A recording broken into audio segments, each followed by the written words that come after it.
Music 320 week 12 lesson 3, where we will be building a UBC toolbox project. And I think you can think of this as the beginnings of a final project. There's lots of options for the final project, but this is a fairly easy way of putting together lots of effects units that could work together to create lots of variety of timbral manipulations. I'm going to bring in some samples and we're going to just play around a little bit with it. So I'm going to start with the project I had from last week, week 11, part 5, where we had a number of effects units that were connected into a matrix, and we had labels in our matrix, and we had presets in our matrix. So we had done a lot of the preliminary. So I'm going to begin with this. And what I'm going to do is I'm going to save this as a new project. So I'm going to choose Save As Project. And I'm going to give it a new name, which will be UBC Toolbox Project. There we go. And I'll save that. And it's made a new project, and you can see that it's got the new title on the top. And if I bring this down, the project is called UBC Toolbox, and actually the file is also called UBC Toolbox Project. So I'm going to begin with that.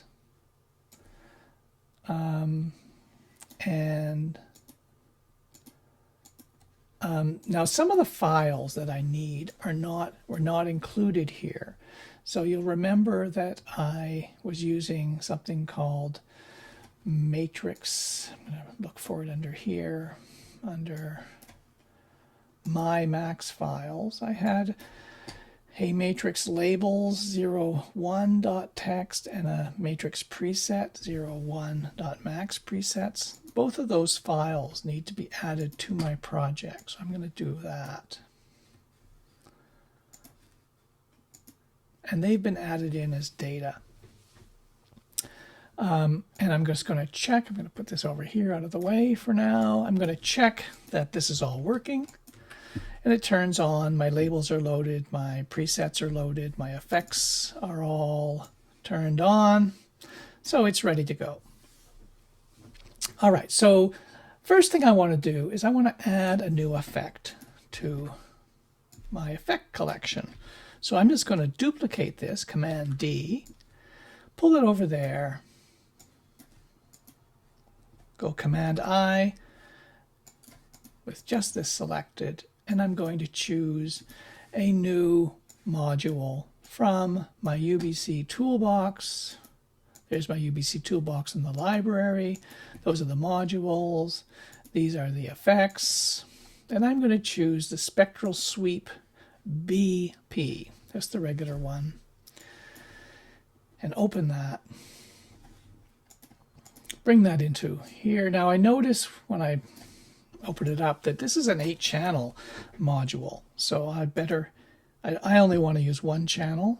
So I need to connect up all of the outputs to one channel. That means that internally it'll be using 8 channels, but it will all come out of this patcher as if it's in one channel.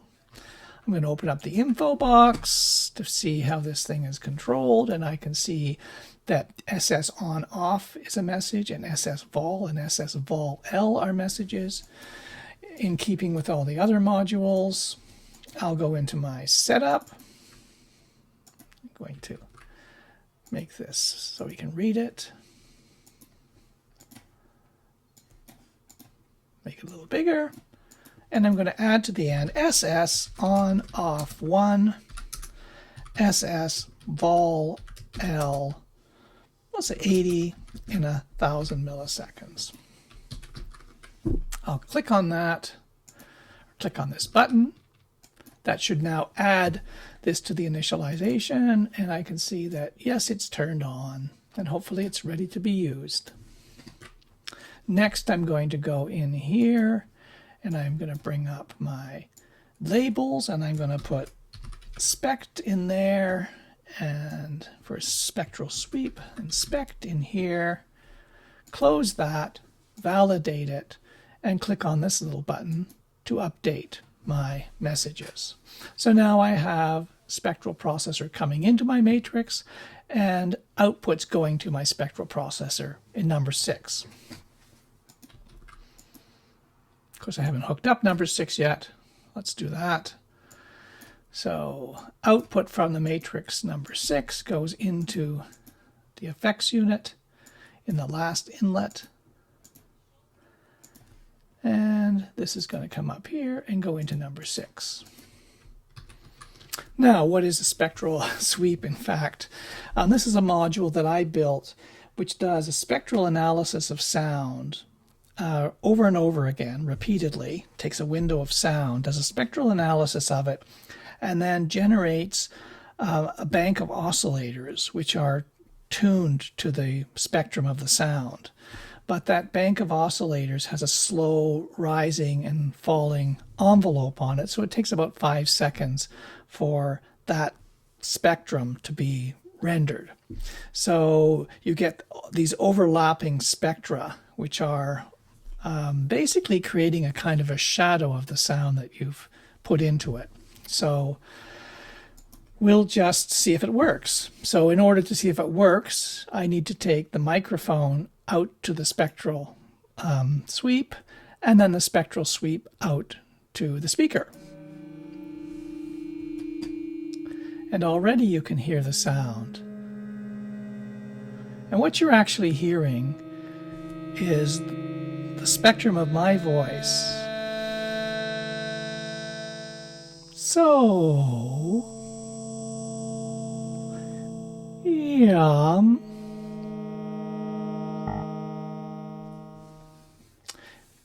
So it's working kind of nicely. So I wanted to bring that one in as another option for processing, and we could bring more in and play around with them and then decide at the end maybe we don't need that. It really depends on what you're doing. So I wanted to bring some samples in, and I'm going to bring samples in 2 different ways. I'm going to bring samples in as part of a playlist. This is a very simple mechanism that Max has to allow you to play back samples. And then I'm going to bring them in as part of a sound file player. I'll put them in the Mega Player. So let's do that. All right, this is a little shortcut that I have. UBC Toolbox, Mega Player BP. That brings up the Mega Player. You can do that if you want. If you know exactly what the name is, you can use that. So this is just a mono Mega Player, which can be turned on, and we can add the message to the setup. And I'm going to bring it into number 7. Okay, actually, let's bring it into number 8. Now, I don't have to worry about any outputs to the Mega Player because the Mega Player takes no outputs from my matrix into the Mega Player because the Mega Player has no inputs. Remember, it generates audio based on messages that get passed to it. So let's pass in some samples into the Mega Player. And I'll show you what I have here. I have some Martin Luther King speech quotes or fragments. So I'm going to bring those in. If I can find them. There we are. So this is Martin Luther King fragments. I'm going to drag that into the drag area. And they're going to be loaded. And if I double click on my call and pull it in, you'll see that there are 5 of them, and they're fragments from I Have a Dream speech, which I discovered is actually copyrighted now by Martin Luther's estate. And we're just going to see that this works. So again, I'm always testing things. What are the messages? A message is the sound file number, the amplitude, and the other 2 values don't really matter. And let's put an integer box into that. And let's pass a message in so we can play that sample. Okay, and let's turn it on, give it some volume. Now, where does it go? Let's edit our labels again and say this was number 8, and this is, I'm going to put mega in there.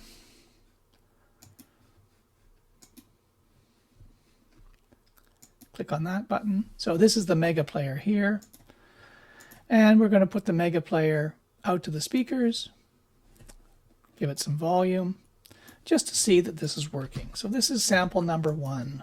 So even though we face the difficulties of today and tomorrow, I still have a dream. This is number 2. It is a dream deeply rooted in the American dream.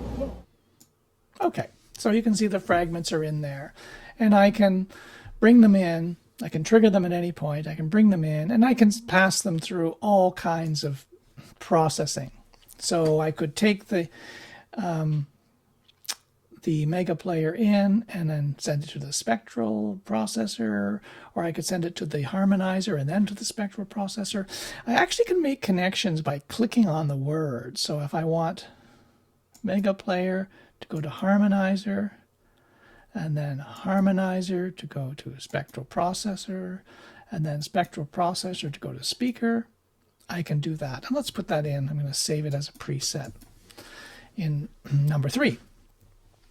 And then I can play this.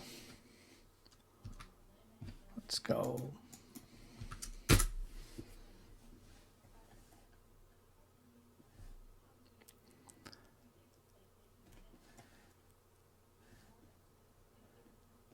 And I don't have the last part done, which is the, I have this going to the wrong place. The spectral, yes. Sorry about that. Let's try that again.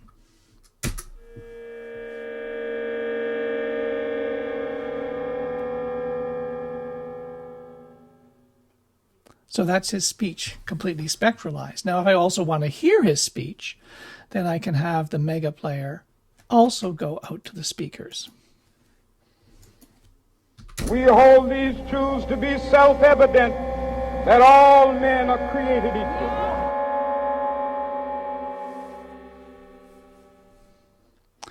And if I want to go to my harmonizer and change some of the values of it, so for example,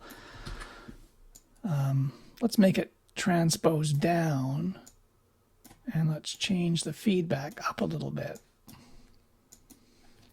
We'll see what that sounds like. It is a dream deeply rooted in the American dream.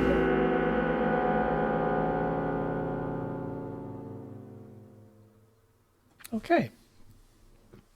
What actually might be nice is, rather than having the mega player go directly out, to just have it go into something like a ring modulator and have the ring modulator go out. So let's try that. So even though we face the difficulties It's a bad day of today and tomorrow, I still have a dream. Maybe a little too much. Let's have it go into the reverb instead, and have the reverb going out to the speakers. But I'm going to turn my reverb, I'm going to make it very wet and make it into a larger room.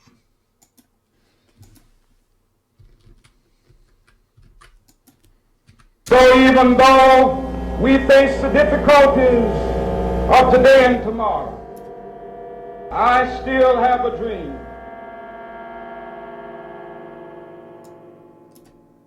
Sorry, that's a bit loud. Try another one. It is a dream deeply rooted in the American dream.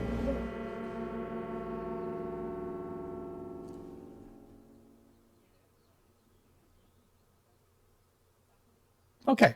So, I mean, we can play around with that, and we can decide, yes, we like that configuration, and we can set it.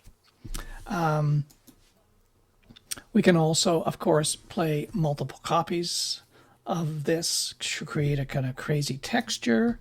These samples are fairly long, so we don't want to maybe do it too often. But let's say we had a metro, and the metro was running at 1,000 milliseconds. So once every second, we'll start one of these. We'll do a random 5. There's 5 samples numbered 1 through 5. Random gives us values between 0 and 4. But I want these to be quiet, so I'm going to duplicate that. But I'm going to make these much quieter. +1 because our random goes between 0 and 4. And going in here, but let's make this just quiet, like 40. I'm just going to create a texture of these samples. It is a dream, so even though I have a dream, I have a dream. It is a dream, one day, it is a dream, one day, I have a dream, I have a dream, I have a dream, one day, I have a dream, I have a dream, one day,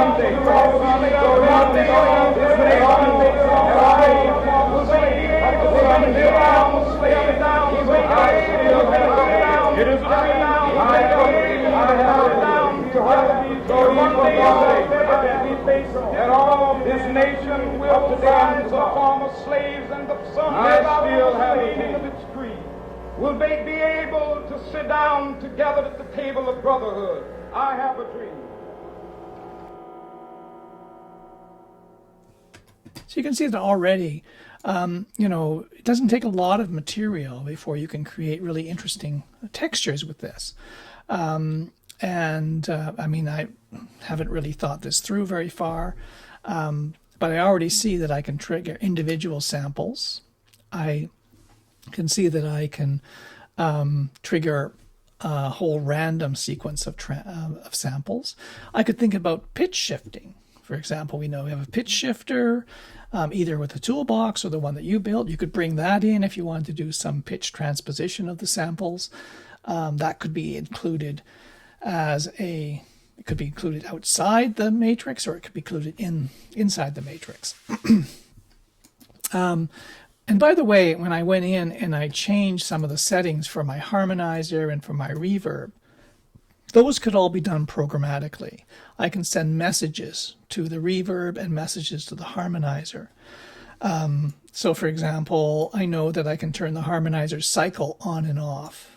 So out here, I could have a message which is a toggle box, and the message is send harm cycle on off. And when I turn that on and go over to my harmonizer, I can see that it's constantly changing values now. So that, again, that'll cause much more distortion of my sound. So I've got the harmonizer in there. So let's just listen to one of these.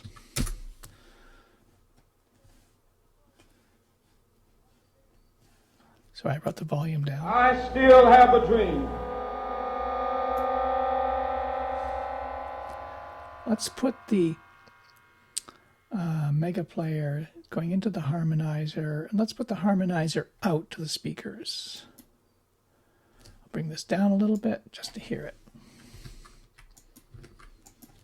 So even though we face the difficulties of today and tomorrow, I still have a dream.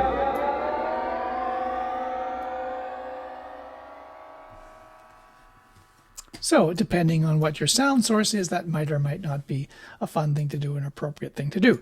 The point is that when I've got my effects connected to the matrix, and once I figure out how to connect them in sequence, I could try out all kinds of different ways of routing them until I get effects that I like. So I can turn this off. If I wanted to send messages to a particular effects unit, for example, the reverb settings, I can open up the info panel. I can look at all the messages. I've got reverb room, reverb time, reverb HF. It's a high frequency damping value. I could send messages from anywhere to the reverb unit. So if there's a point at which I wanted to bring down the reverb time, I could do that. And I could, for example, have a message, semicolon, reverb time L, because it's a line, go to 2.0 in 5,000 milliseconds. And similarly, duplicate that. I could have a reverb which says reverb time go up to 10 seconds in 5,000 milliseconds. So I'm going to create a new preset, and just to hear how that works, I'm going to have my sampler go into the reverb, mega player into the reverb, and the reverb out to the speakers. And I'm going to start with this. So if I bring up my effects, you can see that the reverb is not been changed. There's no time L.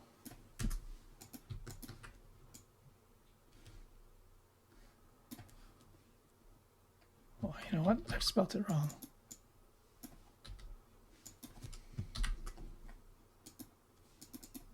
Got a capital I in there. There should be a reverb time L. I'm going to do that, and you can see the reverb time going down. So now if I play this sample, and while it's playing, I click on this button. Let's play a different sample. We'll do number 4. We hold these truths to be self-evident, that all men are created equal. So we've changed our reverb time from being 2.0 to being 10.0. You didn't notice a huge effect there, but it did happen. Okay, so I just want to close that up, and I want to bring in one more, call it object, and that is the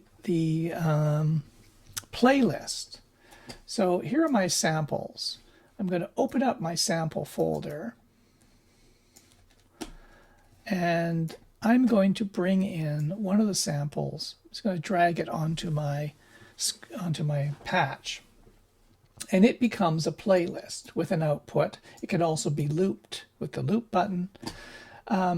And I can either drag in multiple playlists, or I can drag a bunch of sounds into the same playlist. So where there's a red line underneath, it adds it below. So this is 3, 4. Don't know if that one got added. Yeah, it did. And 5. So I can make this bigger. And now I have 5 playlists, which can all be looped. Now you could set up your own groove objects and bring samples into the groove object. You could create loopers, as you did in your last assignment. But this is just a playlist, and we can take the output from this into number 7. Whoops, I missed number 7. So we now have samples that we can play back, and we can either play those manually, or we can send messages into our playlist to play them. So for example, if I have a number box here, and I say 1, actually let's set this up. So number 7. So even though we face the difficulties of today and tomorrow, I still have a dream. This is number 2. It is a dream deeply rooted in I have a dream. We hold these truths to be self-evident that 8 all doesn't men exist. are creatures. 0 stops. Now, one of the differences with the playlist is it only plays back one of the files in your playlist. So when you start a second one, it stops the previous one. But this can be a very, very easy way of bringing sounds in. And if I had, I could bring these all into different inlets if I wanted to, have them as separate playlists and different inlets. And I could, trigger them whenever I felt like it. Okay, the last thing I wanted to show was how you can record your project, because for this particular assignment, you're going to have to create a recording of your finished piece. So I'm going to just use a record SF record is the name, SF record tilde in, let's say, 2 channels. And what the SF record will do is it will record anything I put into it, basically into a buffer or into a hard disk file. So I'm going to take, just before I go out to my DAC, I'm going to, this would be in 2 channels in yours. I've got 1 because of the weird configuration I have. Those are my audio outputs. And underneath it, I'm going to put a number tilde. Sorry if I could spell. Tilde. That will just show me my record time during recording. And then I will have a toggle box or an LED, which will start and stop my recording. And another message called open.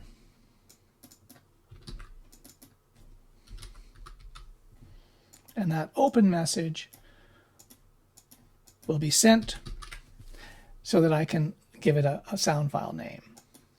So let's just try this. What I'm going to do is I'm going to go back here where I had some strange configuration, and I'm going to turn my Metro on.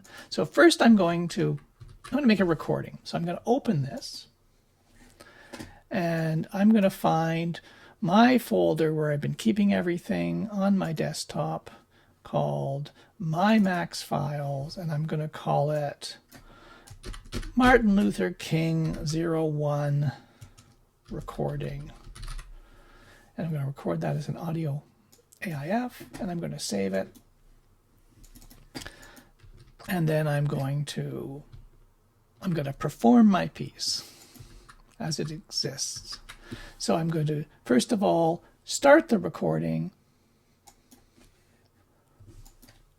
So even though we face difficulties of today and tomorrow, I still have a dream.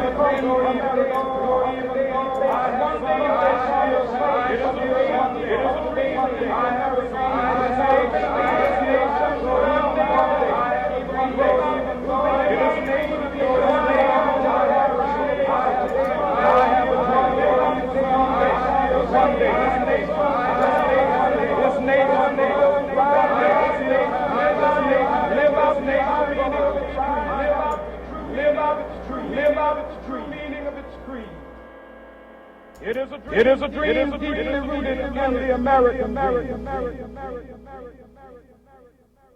I have a dream.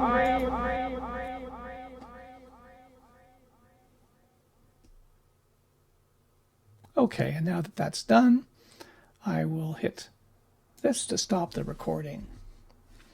And if I go to my files on my desktop, in my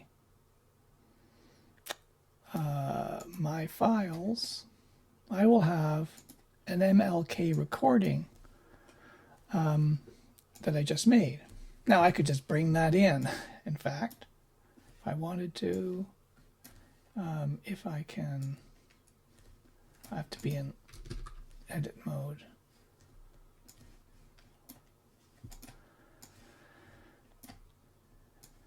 And if I wanted to, now that I've got this here, I could then use it in my piece, right?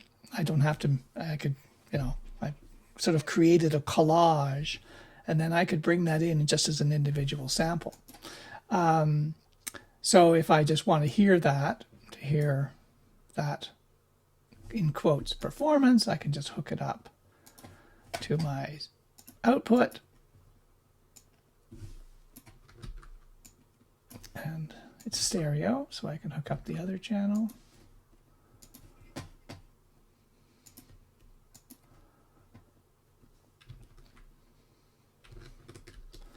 And I could play that. So even though we face the difficulties of today and tomorrow, I still have a dream.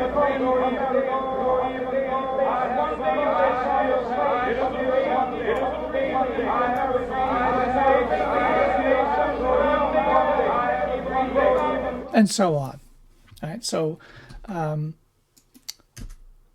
I've got basically a finished piece that I can listen to, and if I were submitting this as a final project, I would include that in my project somewhere, or at least as a file. Now, the last thing I want to do for this project, after I've saved it, is to make sure that all the files that are part of my project are included. And in particular, that means the sound files, because at this moment, I simply have made references to those sound files. I don't actually have them anywhere in my project. So I'm going to take my Martin Luther King files, my audio files, and I'm going to drag them in, and they will appear in the media folder.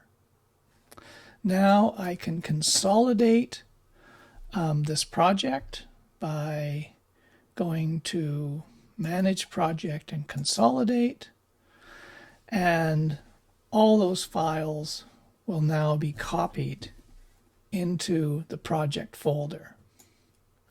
So if I go into my project folder, which is in Max 8,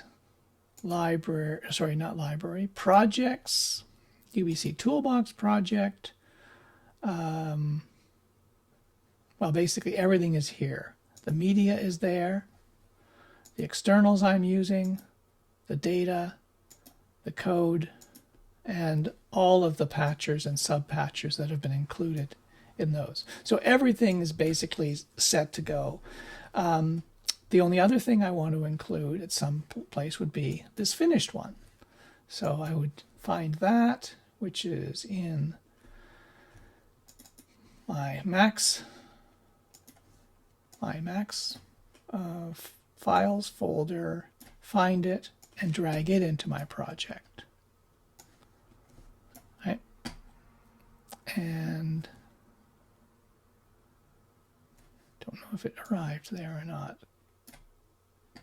There it is. And then do a similar thing. I just make sure I have consolidated that to make sure everything is together. There we go. So there's my UBC Toolbox project. There's certain things that I like about it and certain things that I think could be fixed. One of the things I like is that I've been fairly careful with my setup to make sure that I can really just click one button now and everything will start up. I didn't put my Mega Player in there, but everything else is contained in my setup. And if I'm going to be thorough, I should probably do that.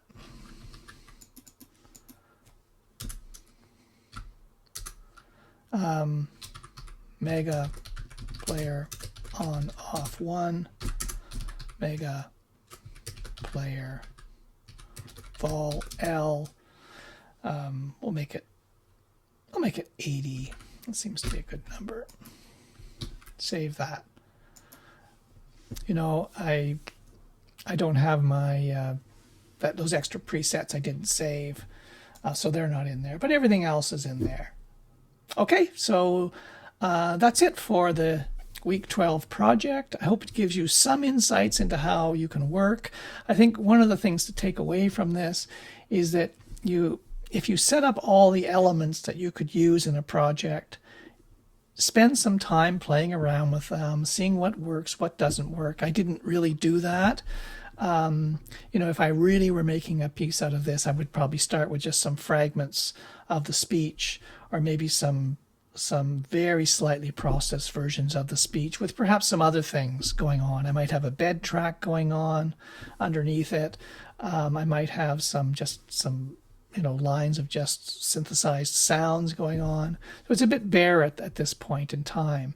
But, play around with things. You've got all the time to sort of experiment, and then sort of figure out finally, okay, this is what I want to do. I want to start this sample, then I want to hit this button that starts some kind of random process, and then I want to bring up the levels of the bed tracks, and then I want to start this, and actually make a kind of a score for how you want to start things, process things, and affect things over the course of 2 or 3 minutes. It will go by quite quickly. You'll be surprised. Okay, thank you.